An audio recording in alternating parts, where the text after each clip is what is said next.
Alors, oui, je sais, j'ai mis beaucoup de couleurs. La loi binomiale. La loi binomiale, c'est la notion centrale de ce chapitre-là, mais vous allez voir que, en fait, dans ce chapitre, il y a plusieurs notions de probabilité. Il y a des choses qui sont complètement nouvelles et des choses qui sont complètement vieilles. C'est-à-dire des choses que vous savez déjà parfaitement. D'accord? Donc, ne vous inquiétez pas, on va voir de quoi il s'agit et vous allez, je pense, plutôt vous sentir à l'aise.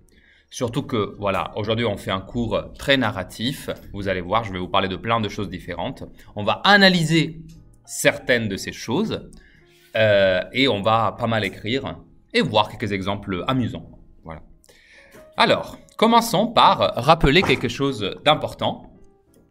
Alors, donc ça c'est un rappel, vous savez déjà ce que c'est en fait, mais je tiens à vous le rappeler.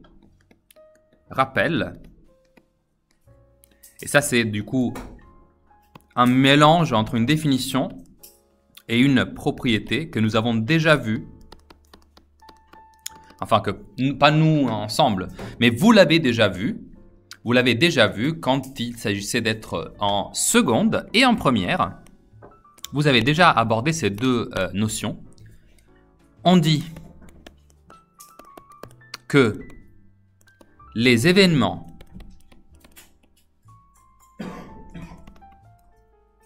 grand A et grand B, vous savez, les événements en mathématiques, on les appelle toujours avec des lettres majuscules, sont indépendants. Ça, c'est le mot-clé que je veux souligner. Donc, je vais le mettre dans une autre couleur. Indépendant.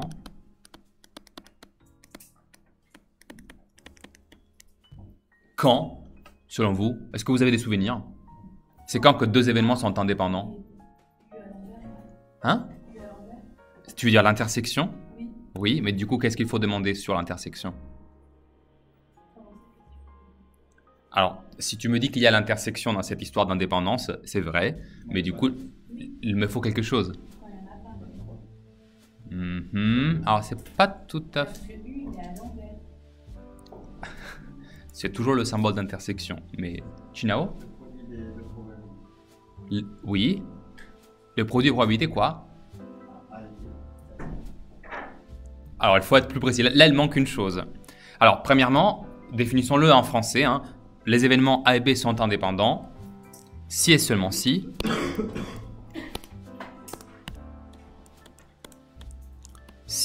et seulement si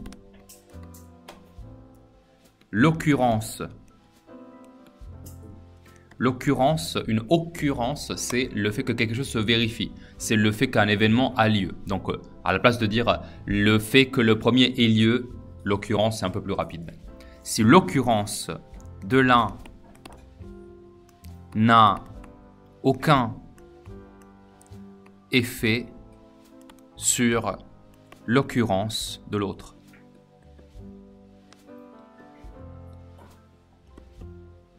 Donc en gros, si le fait que le premier ait lieu n'impacte d'aucune façon le fait que l'autre puisse avoir lieu. Mais mathématiquement, il y a une manière dont on définit cela. Et ce que vous m'avez dit par rapport à l'intersection entre événements, ce n'est pas la définition d'indépendance, c'est la définition d'incompatibilité. Deux événements sont incompatibles si l'intersection entre A et B est vide. Mais deux événements sont indépendants s'ils se vérifient cela. Ou si et seulement si, et donc ça c'est une propriété.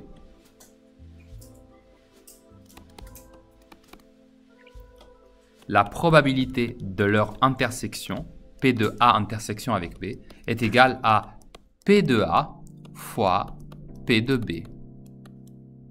Et ça, c'est quelque chose, je pense, à laquelle Chinao avait fait référence tout à l'heure quand tu as dit le produit quelque chose. Imed? De l'un n'a aucun effet. J'ai mélangé les mots. Merci beaucoup. N'a aucun effet sur l'occurrence de l'autre. Merci beaucoup. Parfois le verbe, je l'oublie. Désolé. D'accord? Alors cette circonstance, la probabilité d'intersection est égale à la probabilité de l'un fois la probabilité de l'autre. J'aimerais vous l'expliquer avec un exemple qui est plutôt évident. D'accord? Exemple. Soit et vous l'écrivez, hein. A égale, je lance une pièce. Ah, et quand on dit qu'on lance une pièce, spécifiez toujours si votre pièce, elle est truquée ou équilibrée. Alors du coup, je vais spécifier que ma pièce à moi, elle est équilibrée. Donc les deux côtés ont la même probabilité de sortir à la fin du lancer. Voilà. Donc je lance une pièce équilibrée. B, je lance un dé à 6 faces, c'est-à-dire un dé cubique. Bien. Ok. Est-ce qu'à votre avis, ces deux événements peuvent être dits indépendants? Est-ce que vous voyez que ce sont deux objets différents? Je lance l'un, je lance l'autre. Il n'y a aucune influence de l'un sur l'autre. D'accord? Ce n'est pas toujours le cas, hein, mais souvent, on va dire que c'est assez lisible si deux événements sont indépendants. Alors, passer par la définition avec les probabilités, c'est peut-être pas encore quelque chose de complètement évident, mais vous allez voir qu'en fait, une fois que j'aurai donné quelques spécifications, ça deviendra également évident. D'accord? Donc, ces deux éléments-là sont indépendants.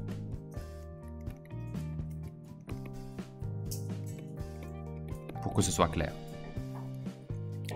Quand l'un se vérifie, l'autre n'a aucun chance supplémentaire ou moindre de se vérifier. Tout est indépendant. Bien. Comment on représente deux événements indépendants? Ah oui, il y avait un truc, non? Vous vous rappelez que nous avons parlé du chapitre dénombrement. C'est cool le chapitre dénombrement, hein? Voilà. Et bah, du coup, ça c'est la première nouvelle notion de ce que vous venez, du coup, basé sur ce qu'on vient de voir. Enfin, c'est pas on vient de le voir, il y a 2 chapitres, mais il y a 3 chapitres même, mais lors du dénombrement, nous avons utilisé quelque chose, et là je vais la réutiliser du coup, parce que bah, je ne l'ai pas faite pour rien. Du coup, permettez-moi de vous donner cette définition.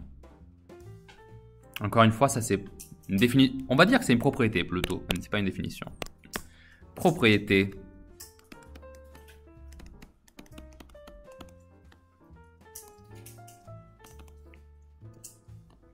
Soit E et F, deux événements,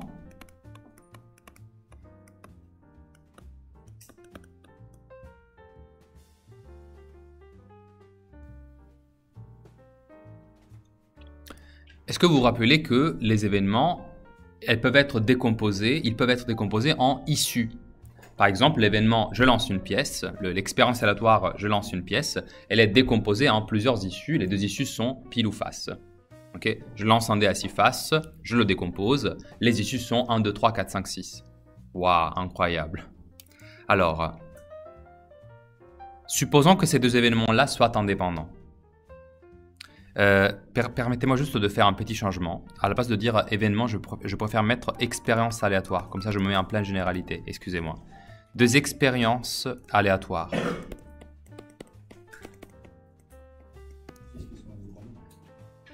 J'y arrive.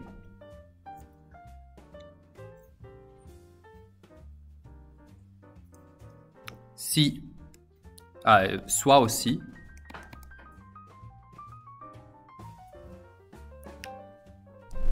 oméga 1, l'ensemble des issues de E et oméga 2, l'ensemble des issues de F. Est-ce que vous vous rappelez comment on appelle l'ensemble oméga 1? Oui, l'univers, exactement. Donc c'est ça, ces deux ensembles-là, ce sont leurs deux univers respectifs. Alors ça, je vous le rappelle brièvement. Ça s'appelle les univers.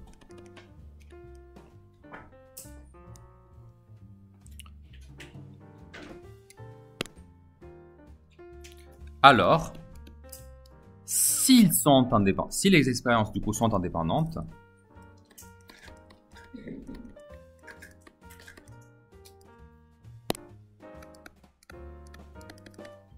c'est-à-dire si l'occurrence de l'une n'a aucun effet sur l'occurrence de l'autre,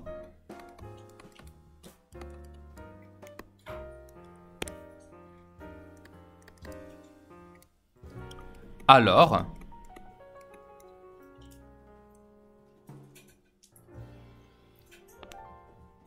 je peux décrire l'univers de l'expérience E puis F avec le produit cartésien de leurs univers. Alors je vais vous la redire lentement. Alors, le produit cartésien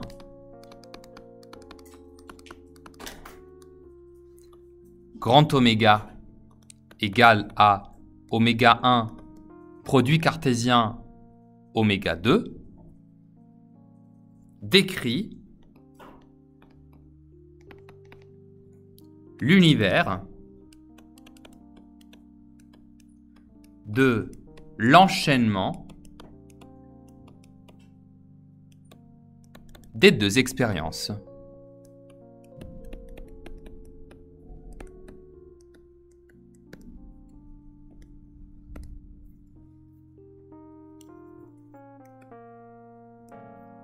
Alors, cela veut dire quoi très concrètement?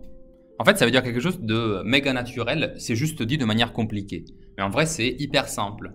Donc, même si là, pour l'instant, c'est peut-être pas encore hyper clair, revenons à notre exemple de tout à l'heure. Ça veut dire quoi de faire le produit cartésien? Alors, on avait fait des exemples et je vais utiliser les mêmes notations qu'avec les exemples. Bah, du coup, ça veut dire que par exemple, je peux représenter de cette manière l'événement lancer une pièce, pile ou face. Et puis, j'avais dit que j'enchaînais avec le lancer d'un dé à 6 faces.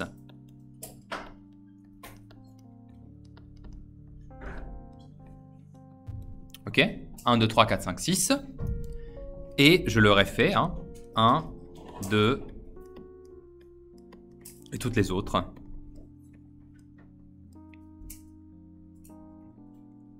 Donc vous voyez, ça c'est une représentation de l'univers.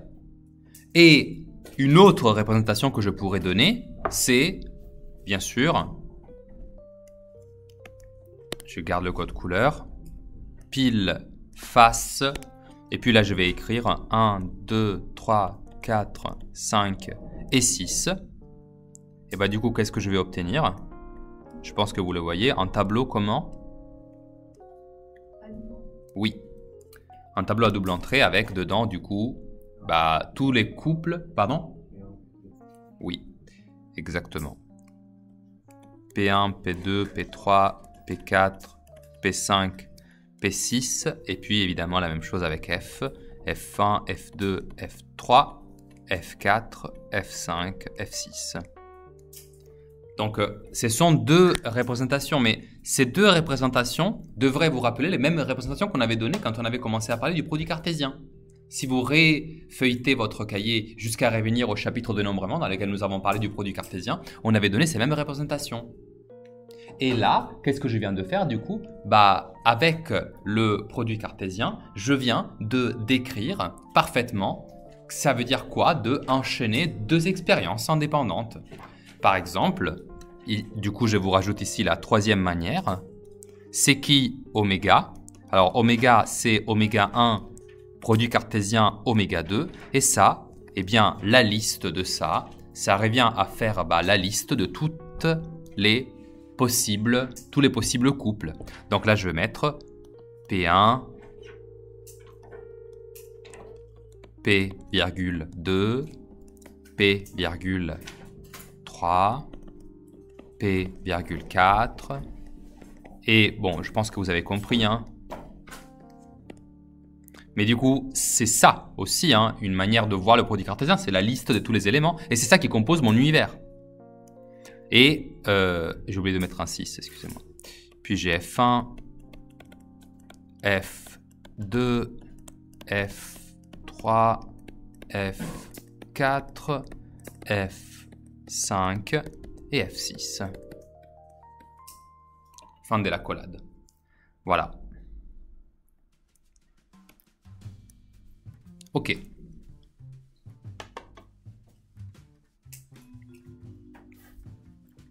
Donc, il est très intéressant effectivement d'étudier la manière dont on peut combiner plusieurs expériences aléatoires, plusieurs événements. Ça, c'est sûr que c'est méga intéressant. Mais dans ce chapitre, nous allons nous concentrer tout le temps, en fait. On va faire l'hypothèse que les expériences que nous enchaînons soient indépendantes. Et cette supposition, elle est riche de conséquences. J'aimerais vous faire réfléchir sur quelque chose de très, comment dire, quotidien. Dans votre quotidien, vous êtes confronté à différentes personnes. Vous devez imaginer que chacune de ces vies que vous croisez, c'est une destinée, bien sûr, dépendante des autres. Ça, c'est certain. Mais qui, finalement, fait aussi des choix indépendants. Et quand on veut modéliser des grandes populations qui font différents choix, qui font différentes choses, peut-être que c'est même pas un choix volontaire, juste ce sont des choses qui se produisent, d'accord ? Une chose, par exemple, qui est très intéressante, ce serait de se poser la question à porter des lunettes, d'accord ?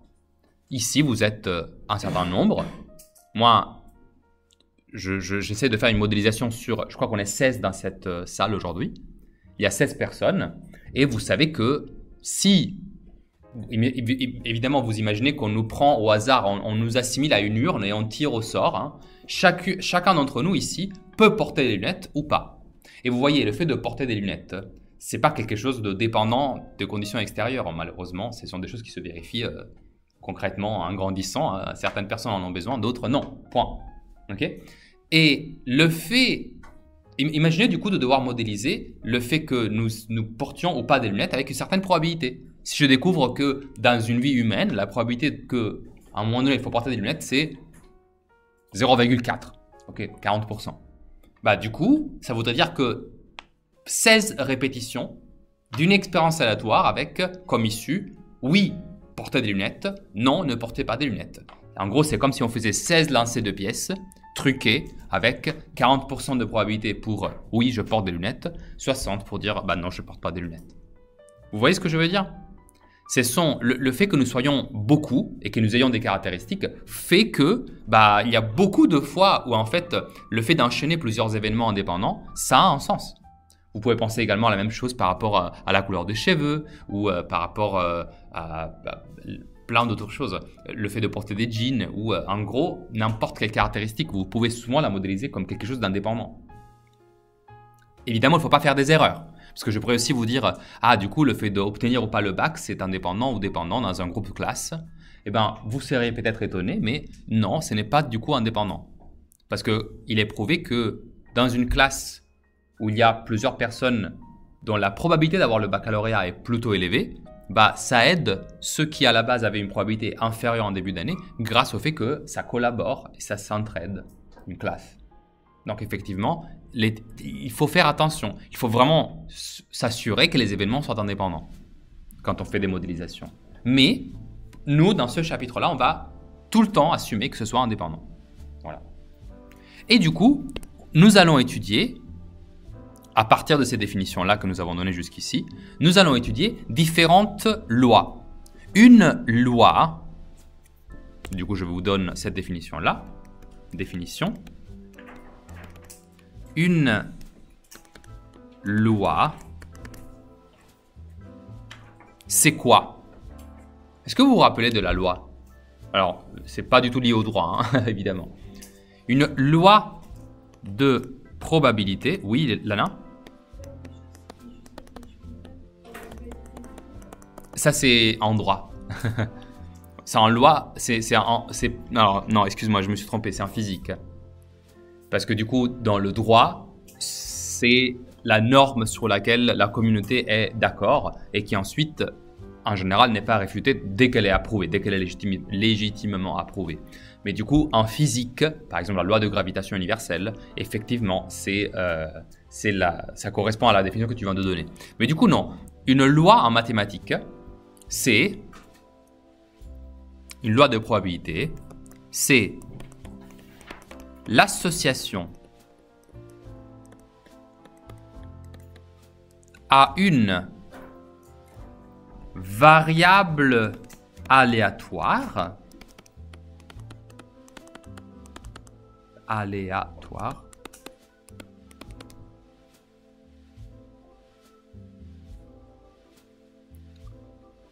pour chacune de ces valeurs,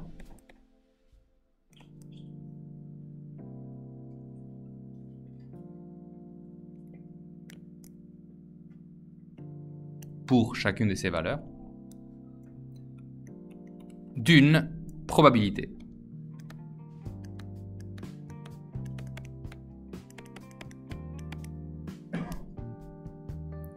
Ah, mais du coup, c'est quoi une variable aléatoire? Bah ça, normalement, c'est vous qui me le dites parce que vous l'avez vu en première. Oui, je sais que vous l'avez vu. C'est quoi une variable aléatoire? Appelle une variable aléatoire, et je vais l'appeler dorénavant une var aléatoire, comme ça va m'économiser un peu. Aléatoire est une variable mathématique, donc en gros une lettre, hein, souvent indiquée par une lettre majuscule, souvent c'est X, Z ou Y. C'est une variable mathématique pouvant prendre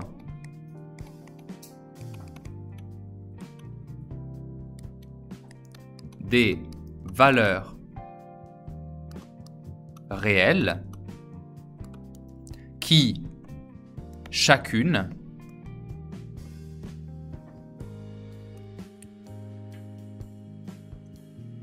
représente, on va dire dont chacune représente, soyons plus précis, un événement.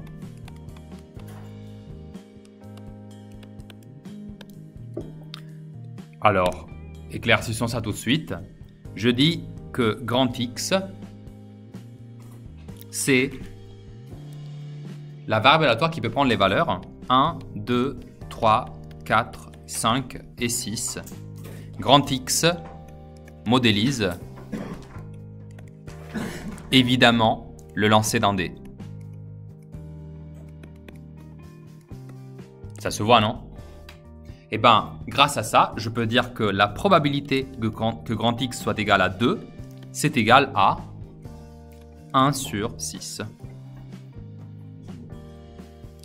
On est dans un rappel. Du coup, je suis en train de vous faire un exemple de la chose que vous avez déjà rencontrée. Bien sûr, quand j'écris P de X égale à 2, vous voyez que j'utilise un langage mathématique. Mais du coup, ici, vous devez lire dans votre tête quelle est la probabilité que le résultat de mon lancer du dé soit égal à 2. Alors, vous voyez que d'un point de vue formel, donc de l'écriture mathématique, j'ai gagné quand même pas mal de temps avec ça. Parce que le fait de pouvoir dire X égale à 2, bah, c'est méga pratique.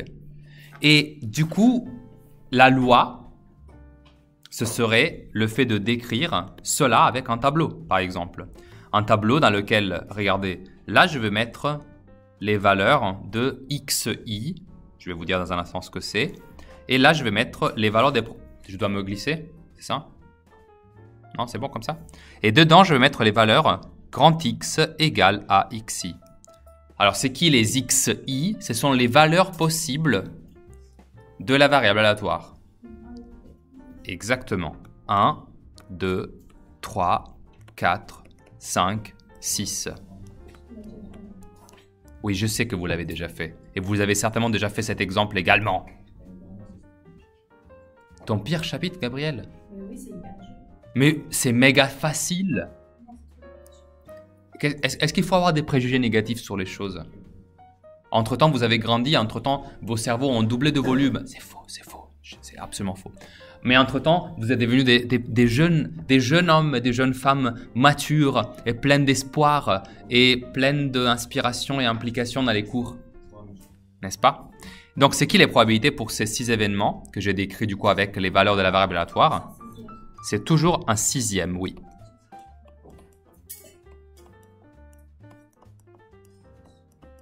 Yeah. Ça, c'est une belle loi. Donc ça c'est la loi de X, de grand X. Yeah. J'espère que ça vous revient vaguement. Et l'avantage, vous voyez bien, hein, l'avantage, et ça va revenir évidemment ça aussi. Gabriel, silence please.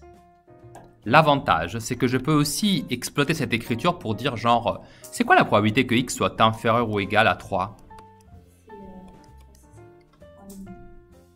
Alors, effectivement, c'est 3 sixièmes, parce que du coup, je vais me rappeler que ça veut dire quoi x inférieur ou égal à 3? Bah, ça veut dire que du coup, je suis en train de calculer p de x égale à 1, parce que c'est inférieur ou égal à 3, plus p de x égale à 2, parce que c'est inférieur ou égal à 3, plus p de x égale à 3.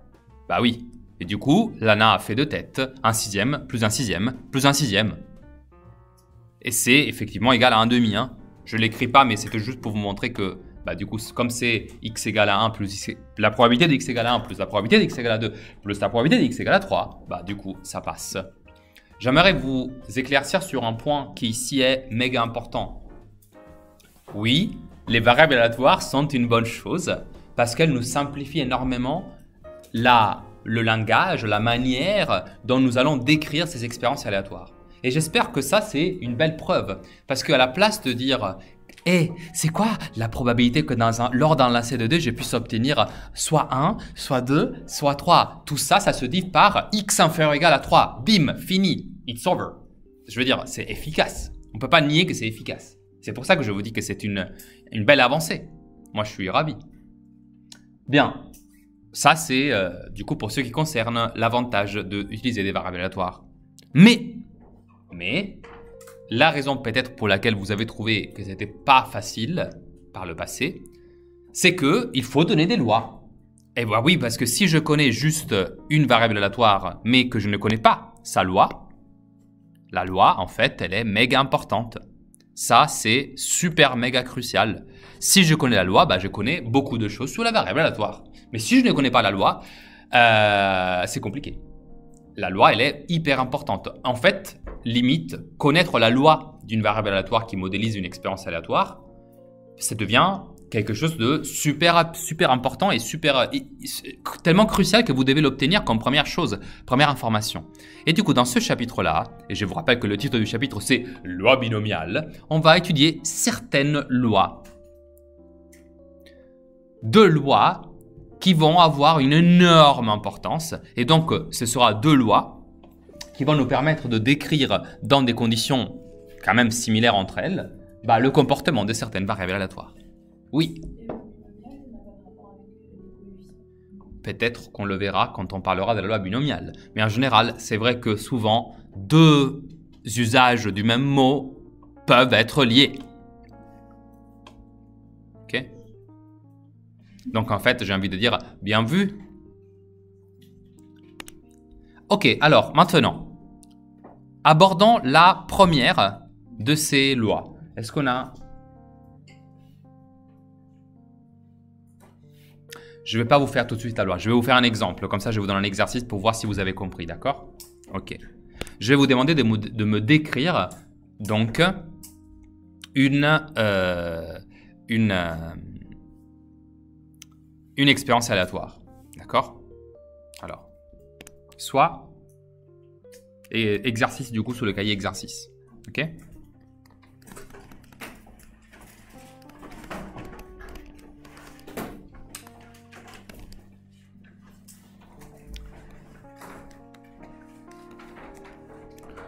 Je lance un dé tétraédrique.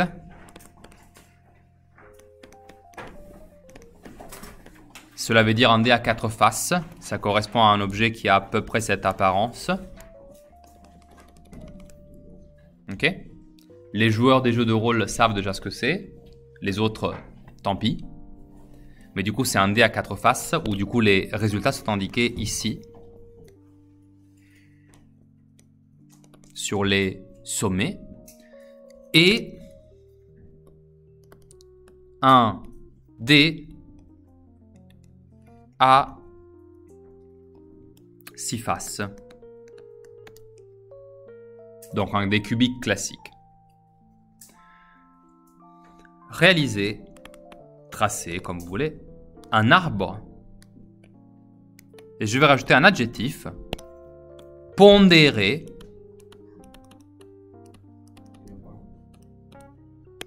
Pour le décrire. Pour décrire cette expérience.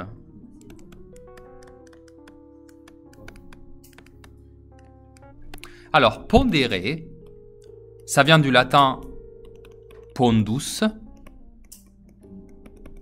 qui veut dire, qui a donné un français, pardonnez-moi, le mot poids. Donc, c'est un arbre à poids. Un poids, ça veut simplement dire qu'au-dessus ou en dessous d'une branche, vous pouvez marquer, vous devez marquer la probabilité de cette branche. Donc, par exemple, je vais vous faire le début. Si je commence à tracer mon arbre et je sais que le lancer du dé tétraédrique ce sera 1, 2, 3 et 4, bah, du coup, là-dessus, je vais mettre que la probabilité pour obtenir 1, c'est de 1 sur 4. Ça, c'est le poids. OK? Donc, le poids, c'est lui. Donc, ça veut dire que chaque branche doit avoir son poids. Allez, je vous laisse 2 minutes.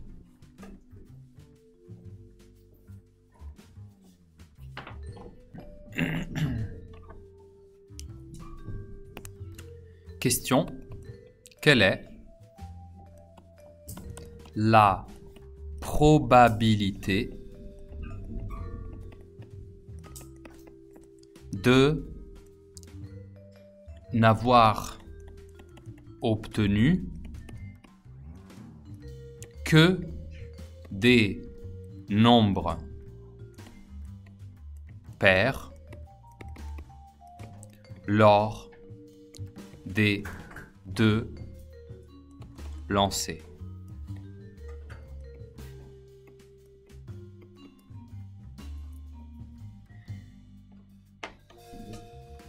Je pense je ne pense pas que je le fais pour vous corriger cette tâche spécifique. Je le fais plus pour préparer celle d'après. Hein.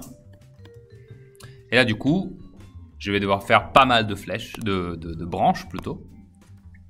Du coup, ça va me donner quelque chose du type parce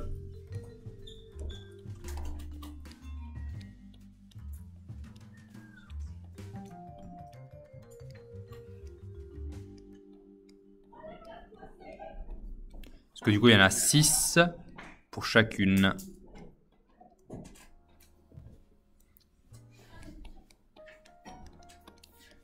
Et je vais également devoir écrire très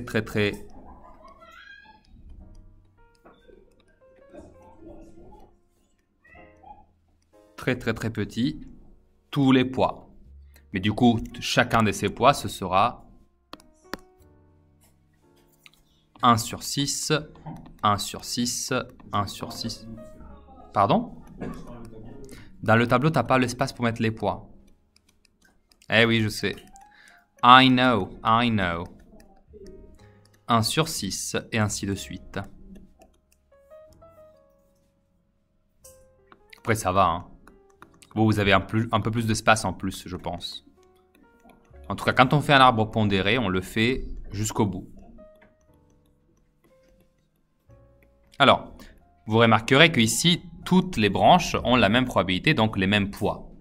Mais ce raisonnement, cette schématisation, elle est également très pratique pour répondre à la question, parce que moi j'avais la question, quelle est la probabilité de n'avoir obtenu que des nombres pairs lors des 2 lancers? Est-ce que je peux savoir si quelqu'un a complété cette tâche et vous me donnez sa réponse? Chinawa avait levé la main d'abord. 1 sur 4. Est-ce qu'il y a quelqu'un qui a trouvé la même réponse? Ok, parfait. C'est correct. On va voir également pourquoi du coup.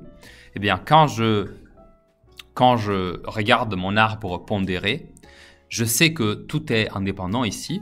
Et donc, le fait d'avoir obtenu un couple de paires, ça fait que du coup, je me mets à regarder ces schémas que je suis en train de vous assurer en vert. 2, 2, 2, 4, 2, 6. Et puis, évidemment, 4, 2, 4, 4, 4, 6. Et donc, là, je réalise que la probabilité du chemin de ce couple-là, quelle est cette probabilité? La probabilité de 2, 2, évidemment, ce sera 1 sur 4 fois 1 sur 6. Donc, ça fait 1 sur 24. Ici, ce sera la même chose. P de 2, 4, ça fait 1 sur 4 fois 1 sur 6. Donc, c'est encore un 24e. Et vous l'aurez compris, si je répète la même chose, la même modélisation pour tout le reste, ça fait 1 sur 24. Et puis encore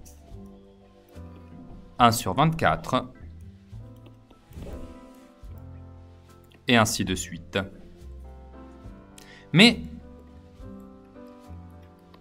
une fois que j'ai obtenu tout ça, je dois évidemment effectuer la somme. La somme de tout. Et combien j'en ai? Donc c'est cette probabilité, du coup, ça va être donné par 1 24e, répété 6 fois. Et vous le savez, 6 24e, ça donne 1 sur 4. Il était également possible, bien sûr, de réaliser que, en fait, il y a une autre manière de voir la chose si on pose cette question-là. C'est-à-dire? Exactement. Du coup, plus correctement, il aurait fallu dire que la probabilité d'avoir un nombre pair lors du premier lancer, c'est 1 sur 2, parce que c'est 2 issues sur 4. La probabilité d'avoir un nombre pair sur le deuxième lancer, c'est 3 sur 6, mais ça donne toujours 1 sur 2. Il m'aide, ouvre les yeux. Et 1 sur 2 fois 1 sur 2, ça fait 1 sur 4. Où est l'avantage de l'arbre? C'est que pour répondre à cette question spécifique, j'aurais pu faire comme Chinao et faire 1 sur 2 fois 1 sur 2. Mais pour répondre à toutes les possibles questions que je puisse poser sur cette expérience aléatoire, ici, il y a toutes les réponses. Là, je vous ai assuré cette réponse spécifique. Mais j'aurais aussi pu vous poser la question, quelle est la probabilité que la somme des deux chiffres obtenus ce soit inférieur ou égal à 5? Alors là, je n'arrive pas à le faire sans faire toute la description. Alors, je ne voulais pas vous mettre à faire tous les calculs, tous les cas, parce que sinon ça va être trop long. Mais vous avez compris que l'avantage de la représentation arborescente, donc avec l'arbre, c'est d'avoir sous les yeux toutes les possibles réponses à toutes les possibles questions. Okay? Même si dans ce cas particulier, j'avais différentes manières de l'attendre. Ok? Ok, on revient sur le cahier court, du coup, parce que je dois vous parler de la loi de Monsieur B. Alors, du coup, je reviens juste après avoir écrit l'avantage. Je me mets là. La première loi que nous allons définir, c'est la loi qui modélise un certain type d'événement très particulier. Définition. Soit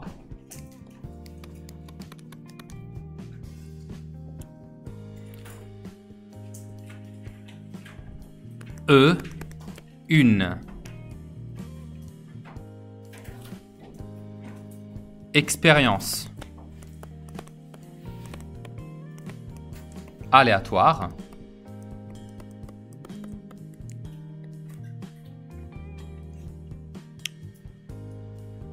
dont l'univers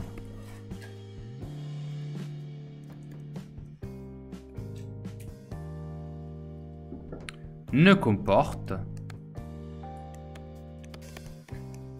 que deux issues.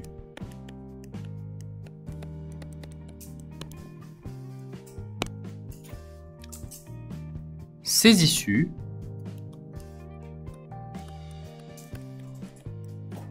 sont appelées, et ça c'est une convention,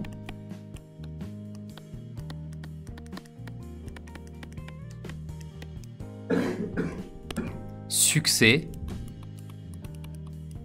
et échec.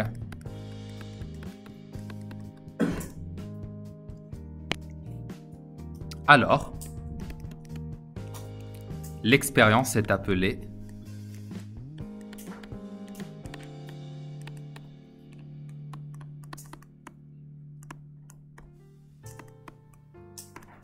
une épreuve de Bernoulli. Bernoulli, vous en avez déjà entendu parler, n'est-ce pas? Vous en avez entendu parler en physique-chimie, j'imagine, et peut-être aussi en mathématiques l'année dernière, peut-être. Bernoulli, c'est un nom de famille d'une famille franco-suisse de mémoire qui a eu son moment de gloire entre le XVIIe et le XVIIIe siècle. Et en fait, dans l'arbre généalogique de cette famille, il y a 4 générations de scientifiques en général, donc mathématiciens et physiciens, qui ont contribué à différentes lois physiques et lois mathématiques et théorèmes mathématiques. Ici en particulier, vous allez le voir, hein, le nom Bernoulli, ça va revenir à 3 reprises dans ce chapitre-là. Ça, c'est la première fois. Donc, une épreuve de Bernoulli, en gros, c'est quoi? C'est une épreuve dont la description que j'en fais, ça se réduit à avoir 2 possibles résultats, 2 possibles issues, succès ou échec. Vu comme ça, je pense que vous êtes en train de penser, du coup, c'est toujours, en gros, une épreuve très simple. C'est faux. L'épreuve de Bernoulli peut aussi être une chose très compliquée, mais dont la description que j'en fais est très simple. Je vous dis ce que je veux dire par là. Imaginez, comme premier exemple, une expérience aléatoire qui a vraiment 2 possibles résultats. Le lancer d'une pièce, classique.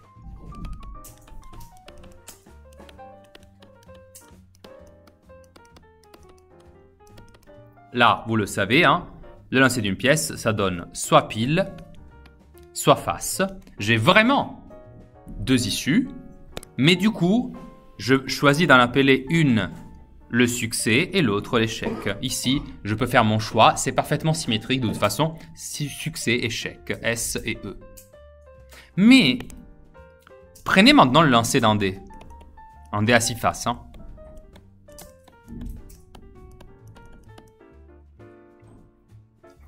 Alors, est-ce que le lancer d'un dé est une épreuve de Bernoulli? A priori, on a envie de dire, mais bien sûr que non. Et pourtant, ça dépend.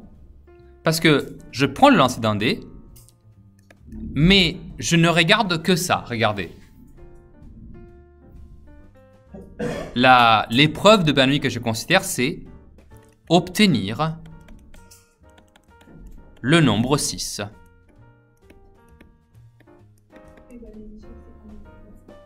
Exactement.